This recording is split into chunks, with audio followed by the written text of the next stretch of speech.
Welcome back to Talkin' Shit, where we are talking all sorts of shit. Schitt's Creek, that is. I'm Jess Sterling.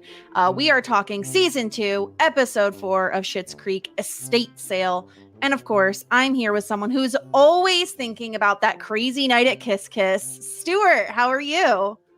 I'm doing good. I'm currently relaxing, enjoying a wonderful Galapagonian tortoiseshell foot bath that I got for a tenner at an auction recently. Can you believe the bargains you can find? Was it on the grass or on a really rickety table? It's on the grass, weirdly enough. Yeah. Of course.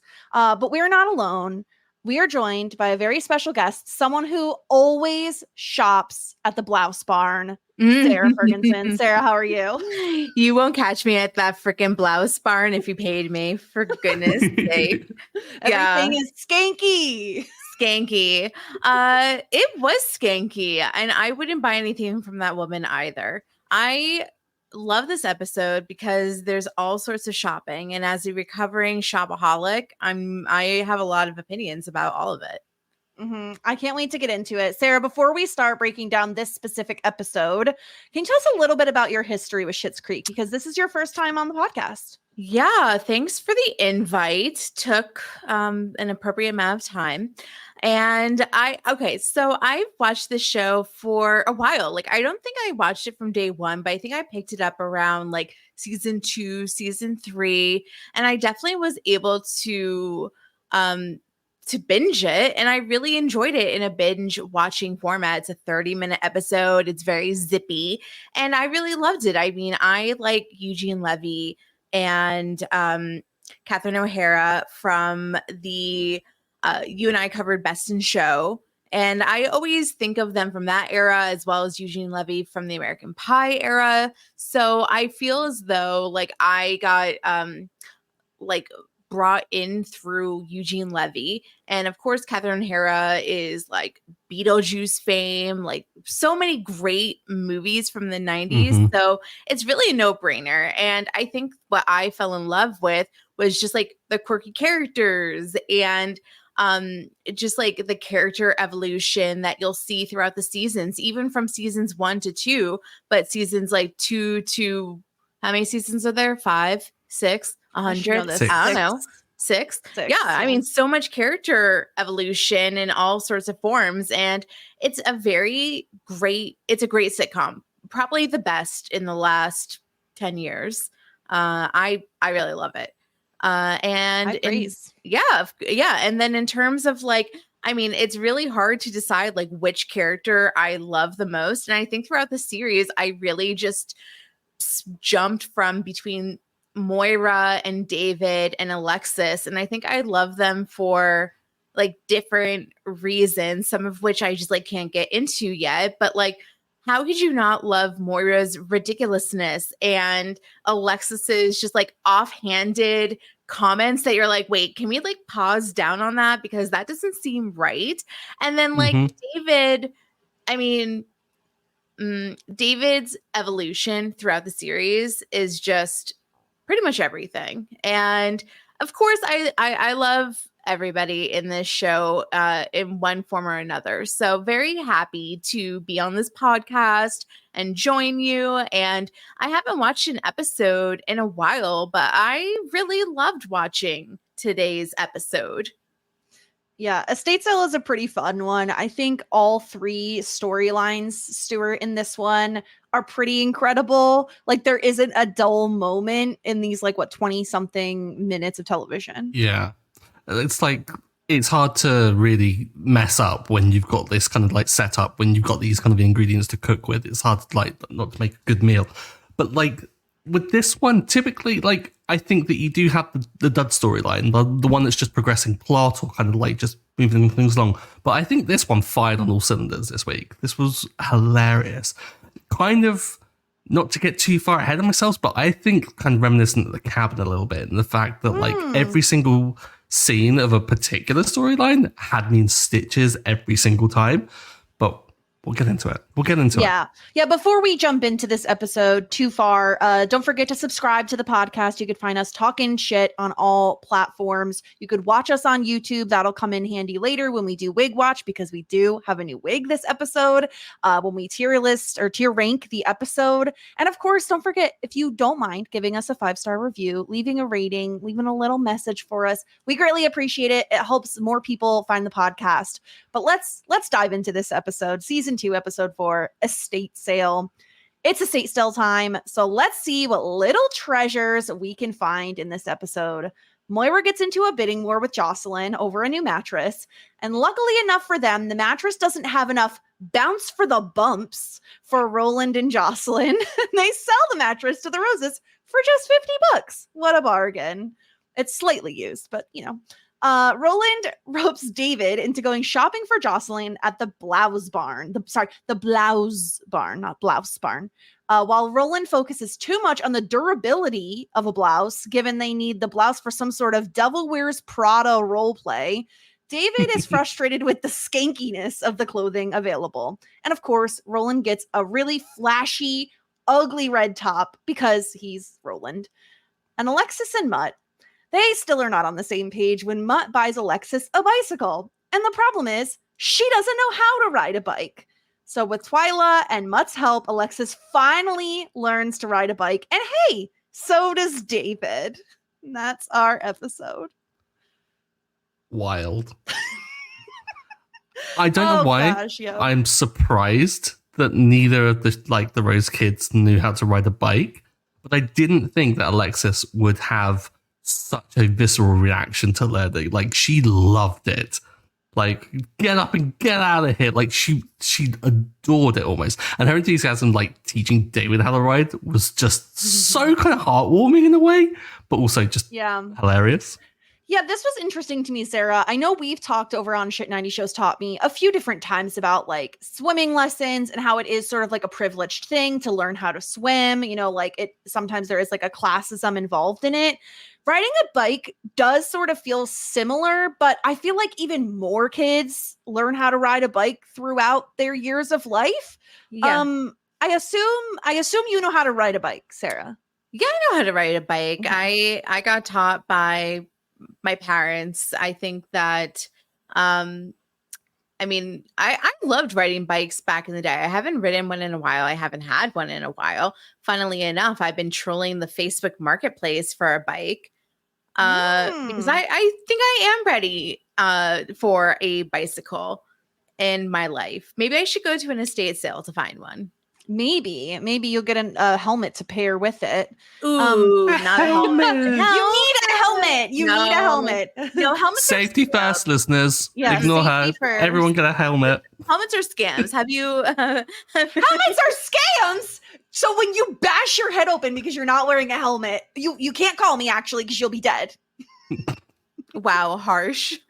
Yeah, such an escalation. Really harsh. I saw some guy, he had one of those, he wasn't wearing a helmet, but he had one of those things that you wear around your neck and it detects when you fall over and it just suddenly like rapidly inflates and like creates like a little like inflatable one. I have never heard of Sounded like a gunshot went off though, because it like he skidded around the corner, hit some ice, went down and it just went bang.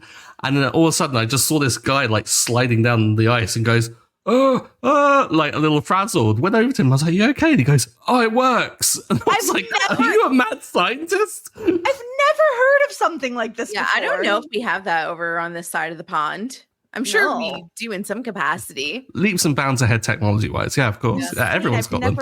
I never heard that before. I misremembered why Alexis was disturbed by the bicycle gift. I thought I was going to come into this episode and like the debate was, are bicycles good gifts? And I was going to say, no, it was an ugly bike and I hated it. But that is not why she didn't like the bike. I thought she didn't like it because it's like a bike, you know?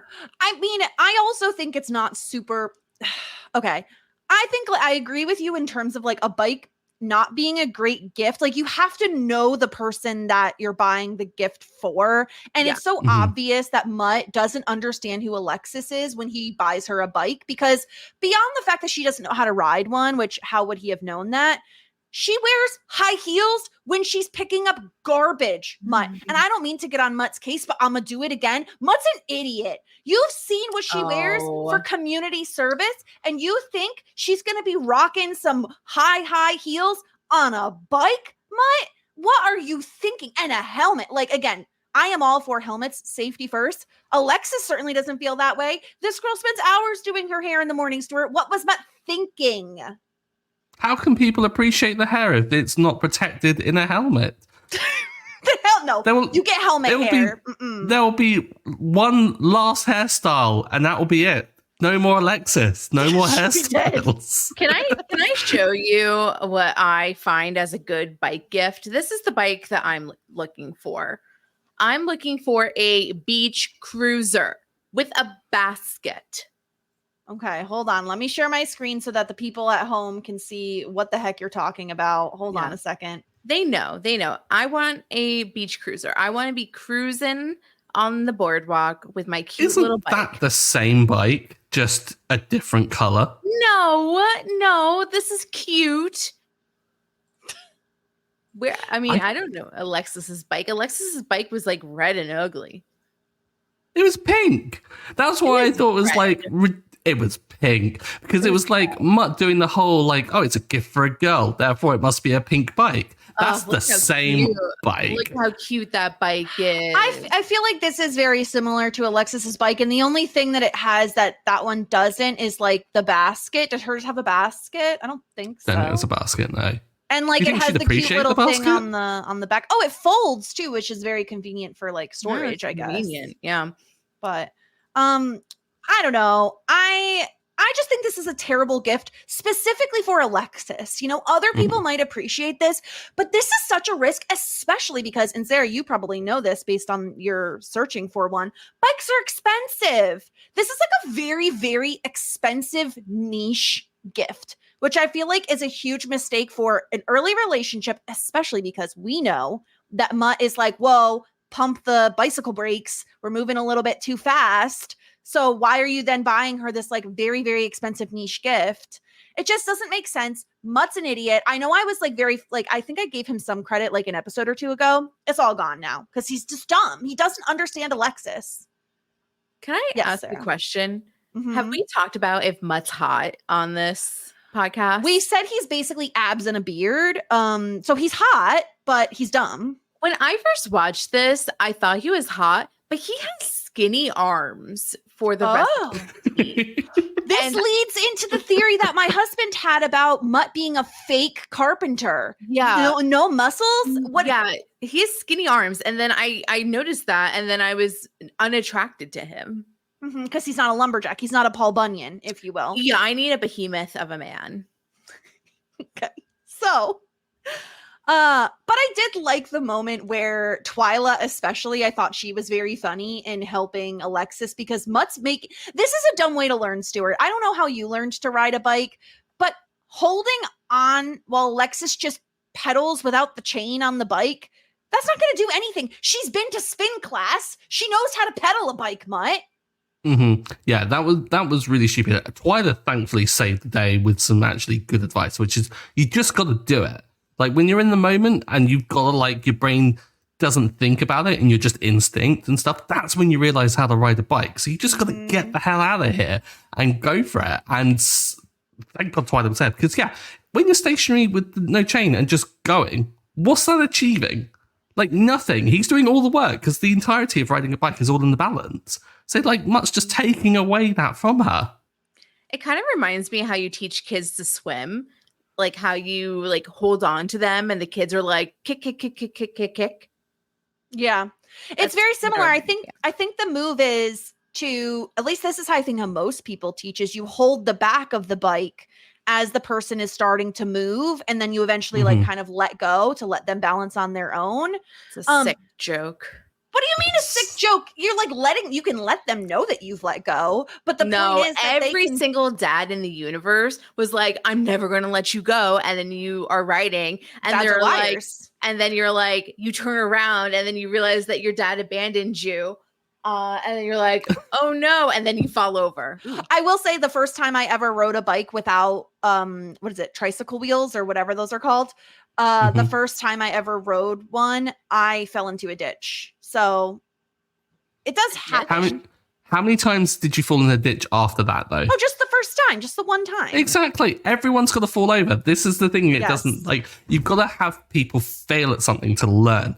And this is why I like muck with this kind of like almost helicopter parenting approach of training. It isn't going to work. You just got to let them do it. Let them fall over. They'll work out what they did wrong, and then they'll like correct it. This is why like the whole tethered swimming thing is just improving technique. It's not actually helping them swim. Chuck them in the water. If they start drowning, maybe pick them out. But like, if they drown, maybe pick them out. Maybe. It depends on how much you like the kid, really. I guess. Yeah, is it the firstborn or not? Because is it an heir? I've been watching too much House of the Dragon. But okay. Anyway, both reactions to that. Yeah, and also if you're gonna give like her any advice, maybe it's don't wear high heels while riding a bike. That is like a recipe for the disaster. It's the same thing as like, don't drive in high heels or flip-flops. You're inviting disaster into your life. It's just not a good idea. It's not. So that's the Mutt and Alexis storyline. I did think the bike was cute, but I do love getting to watch David ride the bike. I love how proud everyone is of him. I think it's so sweet. And we don't get a ton of Stevie this episode, but the one moment we do get from her is her snapping a photo of David riding a bike, which is just classic Stevie. Yeah. I did find it interesting that David's experience with bikes were so bad that they decided to throw all the bikes that they owned into a bonfire in the Hamptons. Terrible for the environment, by the way. The Hamptons or just that one example? Both. The Hamptons is a magical place. I don't believe that at all. It is. I've been. Maybe for you it's a magical place. For me, it feels like just white rich people and their white rich furniture that I could spill on accidentally. Wait, are you thinking about the story from the podcast with the butt print? Oh my gosh, no, but now I am from the gossip. Normal gossip. Gossip. Yes. Yeah. That was a good story. Yeah. So check out that podcast. It's very funny. But let's talk about David, because I love the David and Roland dynamic. It's not something we've really seen a lot of thus far in the show, but them taking a trip to the Blouse Barn and just butting heads the entire time, because Roland has tacky taste, okay? He has absolute tacky taste. I think this is one of those episodes that rewards rewatches, Stuart. I don't know if you caught it on this watch, maybe because you're watching closely. Did you notice how, let's see a way to put this, how chesty the mannequins were in the Blouse Barn? I didn't actually. Why are you body shaming the mannequins? They're just like, they're showing so much cleave. I'm just saying that it's so much. And one of the small moments I like, Sarah, is when Roland is like, have you seen The Devil Wears Prada? And David says, of course, obviously. Of course I have, and then he starts telling the entire plot line. He's like, I've seen it, okay? That is so annoying when people do that, where you're just like, yes, I know. Yeah, bro, I know. And they're like, no, let me tell you this whole thing. I'm like, stop mansplaining the freaking movie to me. Of course I've seen The Devil Wears Prada. Mm-hmm. Of all things that should be sacred in the world from mansplaining, you'd think it'd be The Devil Wears Prada. You would think and so. Somehow Roland like tips over that line. What an arsehole. You would think so. I lived The Devil Wears Prada. You don't have to tell me about it. Yeah, were you surprised, Stuart? I mean, we've talked about all the tchotchkes in the Schitt household and what kind of role play maybe they're into. Were you surprised to hear that they're into The Devil Wears Prada role play? I mean, really, I shouldn't be. I was, but I love it so much because it's so stupid. Like, it's just like Roland impersonating Anne Hathaway is just a mental image I never knew I needed, but now it is in there. I can't unsee it. I can't unsee him like just chasing after Jocelyn with like 4 large like coffees and like grabbing all of Jocelyn's stuff, like trying to impress her, and then Jocelyn getting off on this weird power kink that they seem to have going on. It's so disturbing, but I still love it. It's so just weird. Yeah, I love how comfortable Roland is sharing all of these disgusting details about his sex life with seemingly everyone. No one is spared. Yeah, he's good at normalizing it. A fun, yeah. I would love to normalize it. That is a chesty mannequin. Yeah, I found a photo of the mannequin online. If anybody's watching the YouTube video, they're quite chesty. They're quite chesty. I can see why David thinks the store is skanky. But I love David is so sincere, at least in trying to be helpful, because right, if he really didn't care, he would have just been like, whatever, like pick whatever, it's fine. But he is like, okay, we finally found 2 pieces that are not as skanky, and maybe like a Walmart version of The Devil Wears Prada.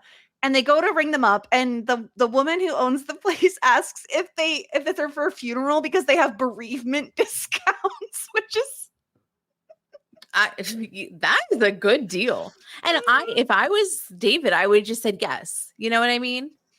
Just to get the percentage off. Yeah, knowing David's like color palette of his entire wardrobe, like maybe there's some items in the blouse barn that could be repurposed in some way. Maybe they could form extensions for shirts, like shirt flaps or whatever he called it previously. Oh, because he was like, "Oh, you're wearing a skirt," and he's like, "I'm not wearing a skirt." So it's a pant flap. It's a pant flap. Yeah. I just love this entire plot line. Cracks me up from start to finish, just because of these guys aren't going to get along. Like that David has particular tastes, and at the very least, Roland is complimentary of that. He says like, I picked you to help because you have really great taste, and I need your help. And yet he basically ignores all of David's advice the entire time. Yeah. I mean, Roland goes about it in the right way of like appealing to David's ego in a way, because I think at the beginning, like even David is, when he's asked, he shows a sign of almost derision, but then comes about really quickly. And I think it's not necessarily, I think it's 2 things, like it appeals to his ego, but it's also like, I'm so intrigued as to where this is going to take me. Like, I have to know what is going to happen here. So you can see, like, David is looking with these, like, kind of skeptical, beady eyes of just going, yeah, I'll do it. Just to, like, what else you got to do? Like, seriously, he's got nothing else on. May as well. Yeah. At this point in time, he has nothing else to do. For me, like, I think that it's less like, oh, like, I care about Jocelyn and Roland finding an outfit, and more so him trying, because it's like, if David's going to put his name on something, then it has to be at the caliber that he anticipates for himself and his peers. So like, that's why I thought that, like, once he said yes, he's like, I can't put my name on anything that is ugly as heck. So that's why I think that he was trying so hard. And yeah, he did find 2 pieces, I think a skirt and a blouse. Once again, Jess, I really want to hear you say that word again, because there's some sort of accent thing. So I say blouse, they say the blouse barn. That's how they pronounce it, blouse. Is this a Canadian thing? Is this like a regional thing? We're gonna have to ask the Canadians. I don't know. Quirky thing, a blouse barn. Blouse. They say it. Yeah, blouse. Stuart, how do you say blouse? I've now heard the word so often I don't know. Blouse, I think. Blouse. Yeah, blouse. No, just blouse. Okay. So it's kind of weird. Okay. Yeah, like a nice black and white moment. Or no, just black. I think she would have looked very classy, very Meryl Streep adjacent. Instead, they end up with a flashy red top that is really durable and has snaps. So. Snaps will come in handy. I mean, is anybody in the year 2024 wearing anything with snaps that isn't an infant? I don't think so. Even the infants upgraded to magnets. So then there we go. No one should be wearing snaps, I think. I think we've drawn the line on snaps. And pop. Yes. Anything else to say on the Roland and David storyline this episode, Stuart? I loved the throwback to like more Meryl Streep kind of content by referring to it as a real Sophie's Choice, and then David just being like, I hope you've not role played that one. And he was like, we played every Meryl Streep movie, which begs so many questions as to what other movies they have role played to. Like, Mamma have Mia, they done? that track. Yeah. I can totally see like an Into the Woods sort of thing. Into the thick of it? Yeah. No, that's not from Into the Woods, but I always No. No, Also, wasn't she a whale in something recently? She was like the voice of a whale. I think it was a show though, not a movie, so maybe it doesn't count. The voice of a whale? She was the voice of a whale in something that was covered on post-show recaps back in the day. I'll try to find Meryl can it. play anything. A Julie and Julia moment. Oh, that's Just like Just yeah, banging over like an ultramarine or something. it's just like throwing butter at each other. More butter. Oh, I think it's Extrapolations. I think that was the name of the show. Mm. But yeah, lots of options. Without a doubt, I'm sure it would be fantastic. You know, Mhm. yeah. Yes. You know, let them all talk.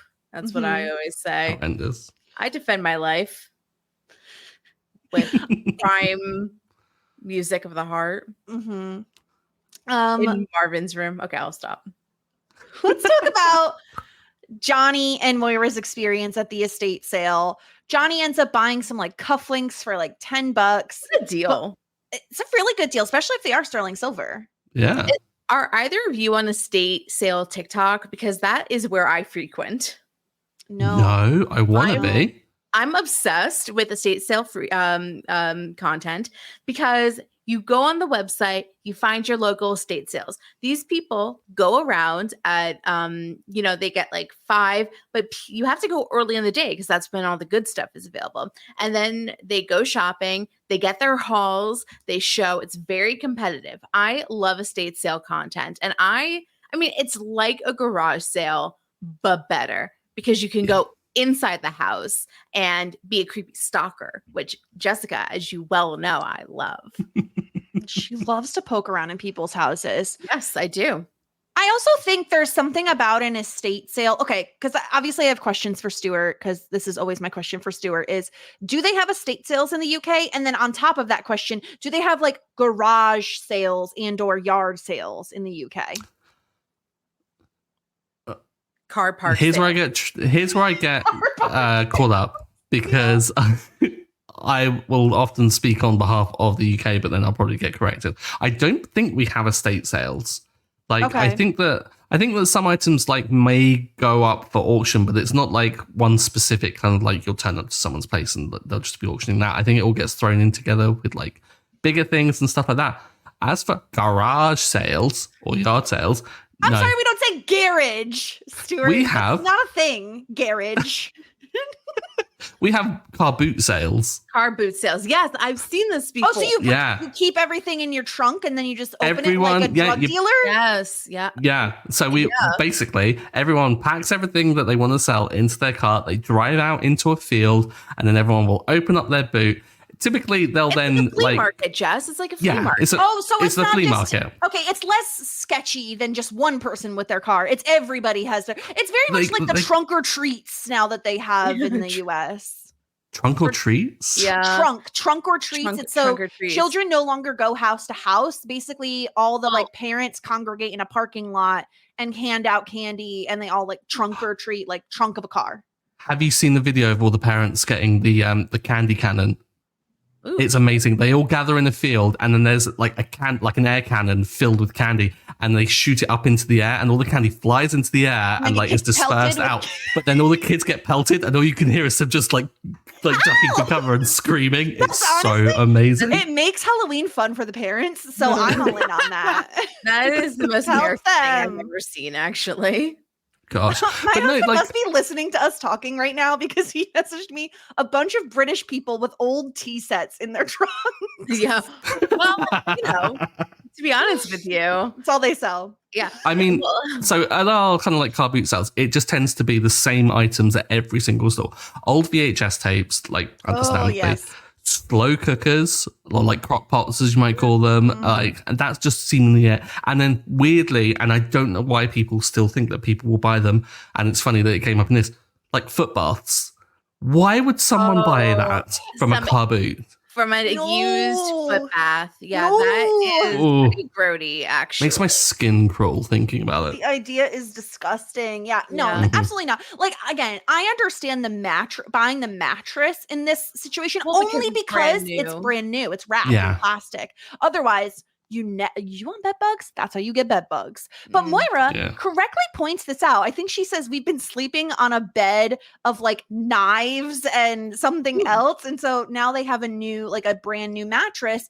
I understand that. And I love Johnny getting on her case for bidding against herself multiple times in the auction scene. I've never done any sort of auction. The only auction I've ever attended was an art auction while we were on a cruise because we were bored and there was nothing else to do that day. And we wanted to go see the pretty art. And then I just sat there thinking about how poor we were as everyone bid like hundreds of dollars, thousands of dollars on art that I was like, never could I afford this, but looks cool. Were you tempted to throw in a bid? Like just to try and like slip it in just to engage? No, because I was very nervous that we would win. I would owe them money. Jess, have you ever eBayed? Yeah, back in the day I've eBayed. Now I'm more of a buy it now sort of gal. Yeah. But I've done the eBay bidding before. And there's always those like, I don't know what they call them, the eBay snipers or something. Yeah, they come in the last minute. Yeah. So that scene from Will and Grace with Karen at the I think it's like the swimming thing, and like her eBay nemesis is like in the same audience as her. eBay's a tough game, but I feel like, Sarah, you would love an estate sale, not just because you get to poke around in people's business, but I do think because you have a very good eye, you're in the design industry, so you have a good eye for like, oh, this particular piece, even on a buy it and then sell it later, kind of like flip it and make money off of it. You'd be really good at that. I'd be interested in that. I mean, currently I frequent Facebook Marketplace a lot, and I guess that is a digital version of a yard sale or of an estate sale. And we've been, we just got a new house. We've been furnishing it, and we've definitely been trolling around on the Facebook Marketplace and trying to sell stuff too. But Facebook Marketplace is not the same for sellers as it used to be. There are some scammers out there. At least I think Facebook Marketplace is a little bit better than like Craigslist was back in the day, where it's like, well, either I'm going to make $20 or I'm going to get murdered. So there's like, Yeah, I'm not worried about being murdered, but there's definitely people that are trying to scam you. But yeah, I really enjoy. I mean, there's such good stuff. Like I got an entire like Corel set, like casserole dishes set, nice, for like $25 at one point. That's and they don't make it like they used to, so that kind of stuff is like good quality, not to be an old, but yeah. And I mean, I am not surprised that Johnny was like interested in some cufflinks that were probably, I mean, if you think about it, like he probably lost like a lot of things that he found really special, including cufflinks. So to have like a little bit, I think Johnny is somebody that like takes a lot of pride in the way that he looks and the way he dresses. Like we always see him in a suit. So for like something like cufflinks to mainly be taken away from him, I'm sure like it feels like he got a little bit of himself back with those cufflinks. Yeah, like he's clearly like trying to hold on to, like misses the old stuff. Like we're talking about his golf clubs so affectionately, like they were custom made. Like he loves those embellishments and things. I did wonder though, as whether or not he's going to try and put these cufflinks onto expenses for his new business that he seems to be trying to set up. Like, because technically he can wear them. Are they part of a uniform? Can you claim that on taxes? He can write it off. Well, if he can. If it works, then why not? Yeah. Moira doesn't seem too pleased though until she finds the mattress, and then she's upset that Jocelyn sees it first. I love Johnny saying, well, there are some lamps that have big bulbs and we could get some big bulbs to put in the big bulb lamps. So, I mean, I feel like a lamp would actually be a good purchase at an estate sale as well, because you probably get a decent quality lamp. Those looked a little crusty, dusty. Those particular ones, but I like the idea. I like the idea that Johnny had. But they do end up with the mattress. And it's just so disturbing to me. The idea of Roland trolling around at like 9 p.m. with this mattress in the back of his trunk, like, hey, it's only slightly used, if you know what I mean. It's like, I don't want to think. All you had to say was like, oh, I sat on it and it was too firm or too soft or whatever. Instead, it's like, no, Jocelyn sat on it. It's like, just stop it. No one wants to know about your sexual exploits. Well, Roland. I don't know about Roland's sexual exploits. I'm just curious. I would be curious. I wouldn't care if people are in my bed making love. All for them. Do you care about that sort of thing? Yes. Why? Well, okay. I don't even know where to begin with this. Number one, it's Roland. And like Moira says, so he does not have good hygienic practices. Like, I'd be nervous. Most people, if they're going to like put a mattress on their bed, they're probably going to put some sheets on it, some blankets. Like, there is a barrier between your ass and the mattress. Roland, A, is kind of grody. B, I feel like he'd be like, come on, Joss, let's do it. Let's raw this bed. I don't know, raw bed, like raw dog it on the, I don't know what it, you know what I'm saying? Like, I feel like he wouldn't put sheets on before he'd be going to Pound Town. Is that a famous line from a Meryl Streep film? Like, it's a dramatic reenactment. This is why Meryl wins all the awards. Yes. I'm just saying, like, it's gross, and it depends on the person. Like, to Johnny's point of, we're sleeping on a motel mattress. Like, so many people have bone on this mattress. Yeah, Stuart, this is why I'm not that pressed, because if you've slept on a hotel motel mattress or an Airbnb mattress, you are one of many that have slept / had intimate relations on that mattress. It doesn't matter. Of course, you're not going to want to think about it too much if you're bothered by that sort of thing. But that's why it's like, I would rather Jess or Stuart, for either of you to have intimate relations on my bed than a stranger. Well, exactly. But I feel like Roland is worse than a stranger, because the devil you know versus the devil you don't know. It's like, but I know he nasty. Do you think that he's really nasty? Like, he owns a freaking town, Jessica. Well, I mean, he's the mayor. Have you seen him? Have you just taken a gander at him? He is a bit nasty, but he also did arrange for the motel room for them. And I would wager quite like a lot of money that Roland has already slept in the bed that they are already using. Ew. So what does it matter? Ew, that's what I'm saying. Him and Jocelyn have christened every single one of those, I bet. They probably toured. They made a tour. Of course they did. Different Meryl Streep film in every single room.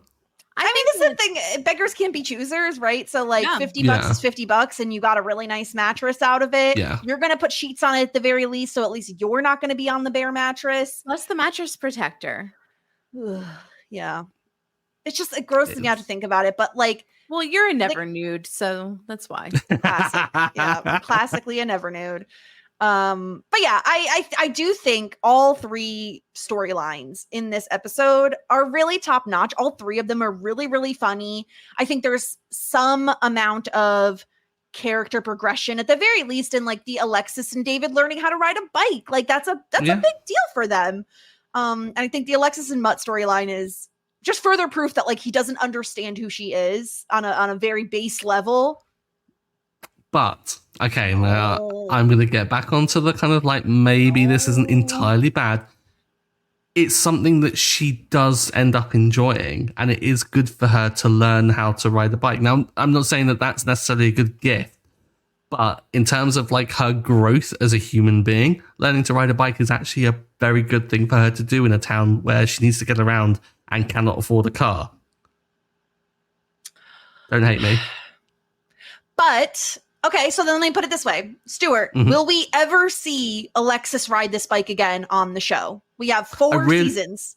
I really hope so that we can get more of Annie Murphy's like physical comedy acting, because her interacting with that bike, whether it was riding it stationary and just flailing despite it being stationary or trying to maneuver it in the motel room, was just one of the best bits of physical comedy I've seen in a long time. So I kind of want it to happen just for that reason.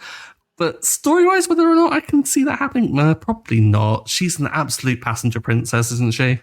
Mm-hmm. Big same. Yeah. Yeah.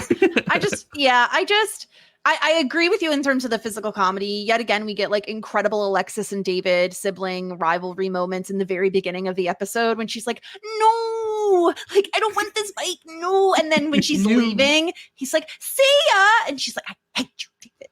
Hate you. It's just. Have we seen Alexis with her little bunny foo-foo hands?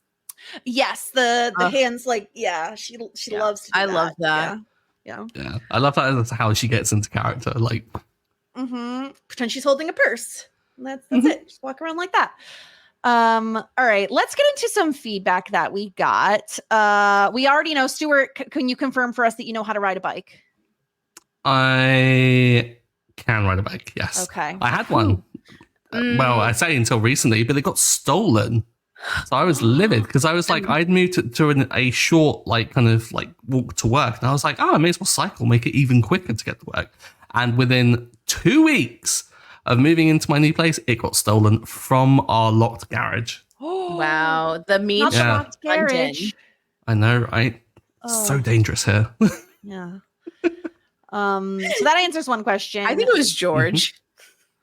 Who's George? He was like the king? Little bitch. The king just came by and was like, "That's Stuart. I'm gonna take his bike." Who the heck is George? She was just like everyone in Britain has the name George. Like there's so many Georges. Yeah. She could be right. Yeah, I mean, I'm very familiar with the royal family. We see each other all the time. Yeah. So He's cash. probably been eyeing that bike for years. So we did get feedback from Trish, where she says, buying a bike is perhaps presumptuous, but I think it's an overall nice gesture. And Mutt is trying to help. Okay, so just because Trish said it doesn't make it gospel. And Mutt is trying to help Alexis out. Even though she does say she'd rather have a car, the fact that she questions that first thought means I think she's growing. Because season 1 Alexis would probably just say the first statement. I think that's very true. It's very fair to say. And finding out that David nor Alexis learned to ride a bike makes a lot of sense, but I'm pleased she pushed herself out of her comfort zone and with the help of Twyla achieved a milestone. I think Twyla is another character that is similar to Alexis in that we get to hear these little bites of her family history, and they're always insane. Like referring to like one of her mom's boyfriends, like she's had a tumultuous childhood, but I love that she's like always really positive about it. Like she just acknowledges it and then moves on, but always comes out with a good anecdote.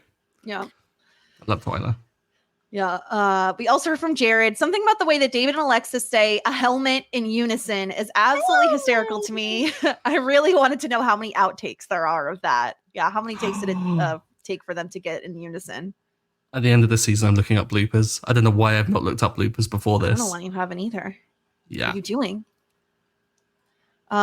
Let's get into our Simply the Best rating and Disgruntled Pelican rating. Simply the Best, of course, is the MVP of the episode. I'll go first this time, Stuart. I know you hate, I always put you on the spot first. I'm giving my point to David. 1, he learns how to ride a bike. 2, he helps Roland pick out an outfit and gets slightly frustrated with Roland, but he could have like really gone off on Roland many times this episode and he refrained from doing so. So I'm going to give my point to David. I think he earned it. What do you say, Stuart? I'm also going to give it to David. I was tempted to say Mutt just to annoy you. But he didn't. I don't think that Mutt necessarily was in contention for an LVP. I'm just going to put that out there. But yeah, David does a fairly good deed, tries to drive Roland towards more of a kind of like more of an acceptable taste level in David's own eyes, but also endearingly does try to help. And also gives some sass to a retail worker that I think truly deserved it, which we'll get onto shortly. Yeah. Sarah, what about you? Who is simply the best this episode? I'll go with David as well. Sure. Yeah, I think he really did earn it. Yeah. 3 for 3 is for rarity for David. Normally he's been a bit of a sideline character. Always gets like the second place kind of thing when it comes to those. Yeah. Rude. Yeah. I'm sure he'll get a lot more as time goes on. He's going to get a lot of great storylines. Yeah. Disgruntled Pelican. I gave my point to Mutt because I think giving a bike to someone like Alexis is a terrible idea. I think it shows he doesn't know her. Hold up. But no. But he listens to her because he heard that she missed cycling. He heard that something else that she said. Like, he was listening. He was doing active listening, unlike me. She needed a mode of transport and she missed spin cycling. He put the two together, didn't come out with the correct answer, but he tried. If the bike was cuter, then it would be a great gift. She still wouldn't have liked it, no matter how cute it is. She did by the end, though. Yeah. She's going to give it to David as a gift. That's biased. She's going to re-gift it. Oh, no. Yeah. That is a biased choice. All right, Sarah, you tell us who your disgruntled pelican is. Disgruntled pelican. I will say, I mean, like, I hate that the blouse barn. I really do. Like, I hated the whole entire experience. I think that the outfits that were chosen were ugly. I think that the and I do think the mannequins are a little questionable. They're very busty. Yeah. So Wendy is who you're giving your point to. Oh, She's yeah, the owner of the I blouse hated barn. that line. Oh, like, are you guys like friends of Peter Pan or whatever? Oh, because you're the Lost Boys. That's terrible. Terrible.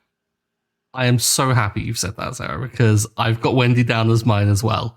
Yeah. She comes along with the cheesiest, most horrible kind of opening line of just the Lost Boys, and then proceeds to, like, first off, suggest that black clothing is only for bereavements and is a somber color. No, it is not. Someone who always wears black, leave me alone. But also, like, and if you're asking my opinion, and so good that David just claps back and goes, "Are we though?" Just put her in her place. The answer I'm is here no, for we're that. not. Yeah. I was here for that sass.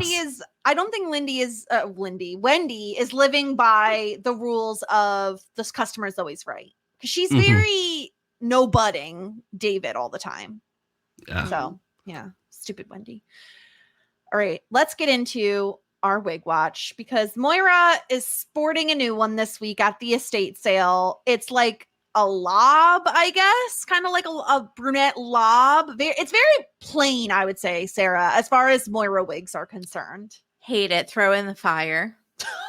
Yes. What do you think, Stuart?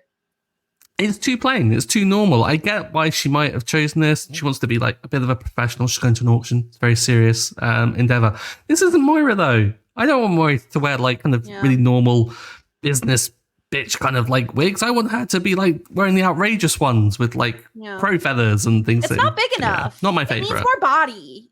It just needs more height. It needs more volume. It needs more everything, I think. If this wig had a name, though. Brown is her color, though. But yeah, the color of it is very Karen.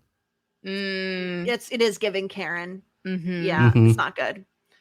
Well, hopefully we'll have something better soon that Moira sports. I can think of some iconic ones. I don't know how many are coming up in the near future, but there will be some really nice ones. All right, let's get into tier ranking this episode. As a reminder, we have our tiers: full bouquet, hot shit's at the top, shouldn't it? What happened to this thing? Go up there. Ruined it. Okay, hot shit at the top, then full bouquet, then love that journey for me. Ew, David, shit out of luck. We have finding David and family dinner, both in hot shit, and then Jazzagals in love that journey for me. Today we must place estate sale. Stuart, any vibes on where this belongs out the gate? This one had me laughing throughout. I think if we put the cabin in hot shit before, I think this one deserves to be in there as well. Whoa, strong take. Sarah, what do you think? Well, not everything can be hot shit, right? Like, we gotta like move some stuff down.